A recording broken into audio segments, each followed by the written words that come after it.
13வது திருச்செய்யுள் பொன்மயிர்க்கண்ணி.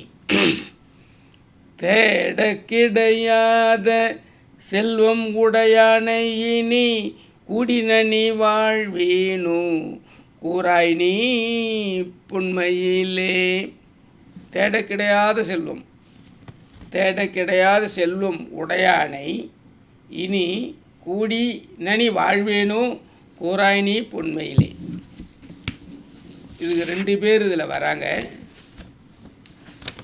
2 அருளாளர்களை நீங்கள் பார்க்குறீங்க. ஒரு அருளாளர் பட்டினத்தடிகள். செல்வம் சொன்னால், தேட கிடையாத செல்வம் சொன்னால் பட்டினத்தார் தான் எடுத்தோடனே சொல்ல முடியும். அவர் திருவேன்காடர்னு சொல்லுவாங்க. பெரிய செல்வந்தர். அவருடைய செல்வத்துக்கு அளவே கிடையாது, அவ்வளோ செல்வம். கப்பல் வியாபாரம், கப்பலில் வியாபாரம் பண்ணிட்டு வரதான் அவருடைய வணிகர். அவர் வீட்டு வாசலில் வெள்ளியில் கதவு போட்டு வச்சுருந்தார். ராஜா அப்படி நகர்வலம் வரார். நாடா இவ்வளோ வீடு இப்படி இருக்குது, இவன் வீடு ராஜா நமக்கே வெள்ளி கதவு இல்லை, இவன் வெள்ளி கதவு போட்டு வச்சுருக்கான், முதல்ல வெள்ளி கதவு அப்புறப்படுத்த சொல் ஆள் விட்டு அனுப்பி சொல்கிறார். உடனே என்ன பண்ணுறாங்க, மன்னர் சொல்லியாச்சு, மன்னர் ஒருத்தர் மதிச்சாகணும். உடனே இவர் என்ன பண்ணார், பட்டினத்தார் வெள்ளி கதவை எடுத்துட்டார். மறுநாள் ராஜா நகர்வலம் வரார். அடுத்த நாள் பார்த்தா அந்த வீட்டு வாசலில் தங்க கதவு இருக்குது. நியாயமே, நேற்று திமிர் பிடிச்சுனா இருக்கான், நேற்று தான் வெள்ளி கதவு அப்புறப்படுத்து நீ தங்க கதவு பிடிச்சிக்கானே. அவருக்கு அவ்வளோ பணம் இருக்குது, அந்த பணம் இருக்கவங்களுக்கு அந்த அகங்காரம் இருக்கும். அப்போது ராஜா பார்த்தான், என்ன தங்க கதவு பிடிச்ச, நீங்கள் வெள்ளி கதவு எடுனீங்க, ராஜா உத்தரவு எடுத்துட்டேன், நீ தங்க கதவு போடாதுன்னு சொல்லலை, நான் போட்டிருக்கிறேன். அப்படியே அவருக்கு தாங்க முடியல ஆத்திரம். போயிட்டு ஆளுகளை விட்டு மறுநாள் பார்த்தார். அவன் முத்து பந்தலாக வீட்டு முன்னாடி போட்டு வச்சுருக்கான். ஓ, முத்து பந்தலாம் கொளுத்துக்கிடான்ட்டார். முத்து பந்தல் வீட்டு முன்னாடி முத்துல பந்தல். அப்போ தேட கிடையாத செல்வம் பாருங்கள். முத்தில் பந்தல் போட்டு வச்சுக்கார் அவர். தங்க கதவு. உடனே இவர் பார்த்தார், ராஜா முத்து பந்தல்லாம் எரிங்கிட்டாண்டார். முத்து பந்தலில் போய் ஒரு திடீர்னு நைட்டாக எரிச்சிட்டாங்க. அடுத்து அவர் என்ன பண்ணார், ஓ எரிக்கிறீங்களா, ராஜா தான் பண்ணியிருக்காரா, ரைட்டுன்னு சொல்லி வைரத்தில் பந்தல் போட்டார். இப்போ முடிஞ்சால் எரிங்கன்னு. வெள்ளி கதவை எடுத்துட்டு தங்க கதவு, முத்து பந்தலை எரிச்சா வைரப்பந்தல். இந்த மாதிரி தேட கிடையாத செல்வம் உடையானை இனி கூடினி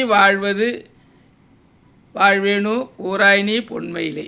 அப்படின்னா இதை விட ஒரு செல்வம் அவர்கிட்ட இருக்க முடியுமா? யாருக்காக இருக்க முடியுமா? ராஜாவுக்கே கடன் கொடுக்குற அளவுக்கு அவருடைய பலம் இருந்தது.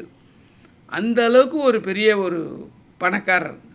அவங்க பையன் நேராக வரான், கடன் வியாபாரம் வரான். அந்த மாதிரி வரும்பொழுது அவங்க பையன் மூலமாக அவருக்கு ஒரு உபதேசம் கிடைக்குது.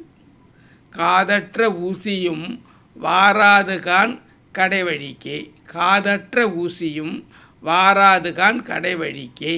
நம்ம கடைசியில் இறந்து போனோம்னா, அப்போ நம்ம கடைசி காலத்தில் காது இல்லைன்னு சொல்லி கீழே தூக்கி போடுற ஊசி கூட நம்ம கூட வராது அப்படிங்கிறது அந்த வாக்கியம். அதை பார்த்த உடனே அவருக்கு ஷாக்காகி அதிலிருந்து தான் அவர் துறவு மேற்கொள்கிறார். அதுக்கப்புறம் அவர் ஞானியாக வர்றார், துறவியில் வர்றாரு, மேலே போகிறார். அது போய் இறைவனை பிடிக்கிறாரு. அப்புறம் திருவேற்றூர் சமாதியும் இருக்குது. அதுக்கப்புறம் இன்னும் நிறைய இருக்குது, அவருடைய வரலாறுகள் நிறைய இருக்குது. நாம் இந்த பாட்டுக்கு எடுக்கிறோம். தேட கிடையாத செல்வம் உடையானை கூடினி வாழ்வேனோ கூறாய் நீ பொன்மையிலே அப்படிங்கிற இடத்துல பட்டினத்தாரை விட ஒரு செல்வந்தர் கிடையாது அப்படிங்கிறத எடுக்கிறோம். இன்னொருத்தர் அதே போல் எடுக்கும் பொழுது சேரமான் பெருமான் நாயனார்னு ஒருத்தர் இருக்கிறார். அந்த சேரமான் பெருமான் நாயனார் சுந்தரர் மீது இருந்த பக்தி அதிகம். சுந்தரர்கிட்ட ரொம்ப பக்தி. அவருக்கு கோயிலில் கழற்றறிவார் நாயனார்னு பேர் போட்டுச்சிக்காங்க. 2 பேர் அவருக்கு வருது, ப்ராக்கெட்டில் இதையும் போட்டு வைக்கிறாங்க. அந்த கழற்றறிவார் நாயனார் அவர் என்ன பண்ணுவார், யார் விபூதிட்டு வந்தாலும் அவங்கள சிவபக்தரை நினச்சி வணங்குவார். இதை பாம்பன் சாமி எழுதுவார். தொண்டர் பணியரும் விண்தலம் வாழ்வர்னு எழுதிப்பார். தொண்டர் பணியரும் விண்தலம் வாழ்வர்னு எழுதிப்பார். அதாவது யாரெல்லாம் தொண்டரில் அடியாரில் வணங்குறாங்களோ அவங்கெல்லாம் கூட இறைவன்ட்ட போக முடியும். ஒன்றும் இல்லை, நீ பெருசாக செய்ய வேணாம். இந்த திருச்சி டம்ளம் அடியாரில் வழிபடுவாங்களே, சில எல்லாத்துலேயும் பார்க்கலாம். பழைய இதிலெல்லாம் அடியார்களை வழிபட்டாலே அவங்களுக்கு மோட்சம் கிடைக்கும் அப்படிங்கிறது பாம்பன் சாமி எடுத்துகிறார். தொண்டர் பணியரும் விண்தலம் வாழ்வர் அப்படின்னு சொல்லி ஞான வாக்கியத்தில் வருது. அப்போது அதைத்தான் நம்ம குழுவில் அடியார்களுக்கு சாப்பாடு கொடுக்கும் பொழுது அந்த வகையில் பணிவோடு கொடுங்க. அவங்க எடுத்துக்கணும் சாப்பாடை, நம்ம கொடுக்கக்கூடாது. நம்ம கொடுத்தோம்னா கொடுக்குறவங்க கை மேலே இருக்கும், வாங்குறவங்க கை கீழே இருக்கும். அது தவறு. தாம்பூலம் கொடுக்குறாப்புல நம்ம கீழே நீட்டணும், அவங்க இப்படி எடுத்துக்கிடணும். இதுதான் நம்ம குழுவில் சொல்லி கொடுப்பேன். ஒவ்வொரு இடத்துலையும் பாயசம் கொடுக்கும்போதெல்லாம் கூட தட்டில் ஊற்றிட்டு அவங்களுக்கு நம்ம கொடுக்குறவங்க கையேந்தணும், அவன் எடுத்துக்கணும். அதான் தொண்டர் பணியணும். தொண்டர்களை நம்ம வணங்கணும். சாப்பாடு போடும்போது அதுதான் சொல்லுவோம். அடியார்கள் உள்ளத்திலே முருகப்பெருமான் இருப்பதனால் இந்த உணவை அடியாருக்கு அர்ப்பணித்து இறைவனுக்கு ஆண்டவனுக்கு அர்ப்பணித்து அடியார்கள் ஏற்றுக்கொள்ளுங்கள்னு சொல்லுவோம். அன்னதானம்னு சொல்லக்கூடாது. அடியாருக்கு அன்னம் பாலித்தல். இதெல்லாம் இந்த மூலமாக உங்களுக்கு போகுது. இதை இனிமேல் நீங்கள் இதை பழைக்கணும். அன்னதானம் என்கிற வார்த்தை தவறானது. யாரும் தானம் பண்ண முடியாது. கோயிலுக்கு வரவன் எவனும் தானம் வாங்கக்கூடாது.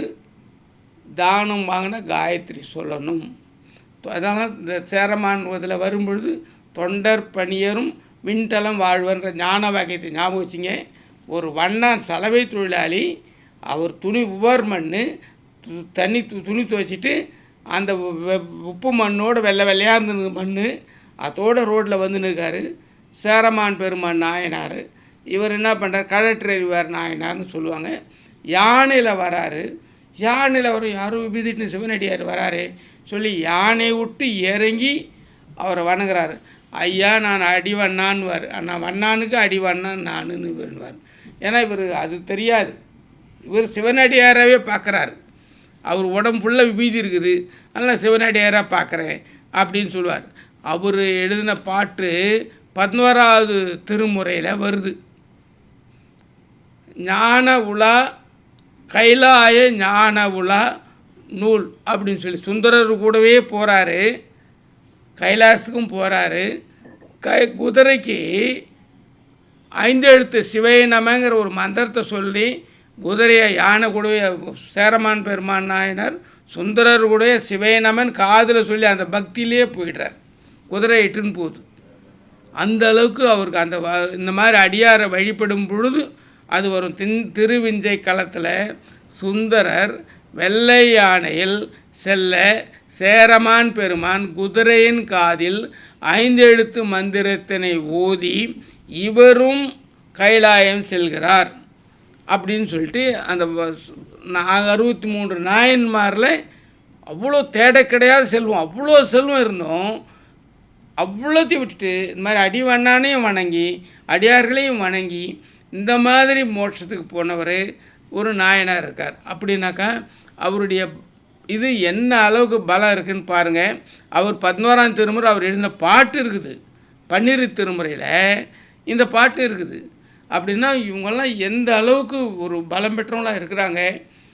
அப்போது பாம்பன் சாமியுடைய பாடல்களில் இந்த பாடல் எப்படி இருக்குது, தேட கிடையாத செல்வம் உடையானை இனி கூடினனி வாழ்வேனும் கூராயினி பொன்மையிலே அப்படின்னும் பொழுது இந்த பாட்டுக்கு இந்த 2 அருளாளர்களையும் நம் மனதில் வச்சுட்டு இந்த பாட்டை மனப்பாடம் பண்ணும்பொழுது சுலபமாக உங்கள் மனதில் நிற்கும்.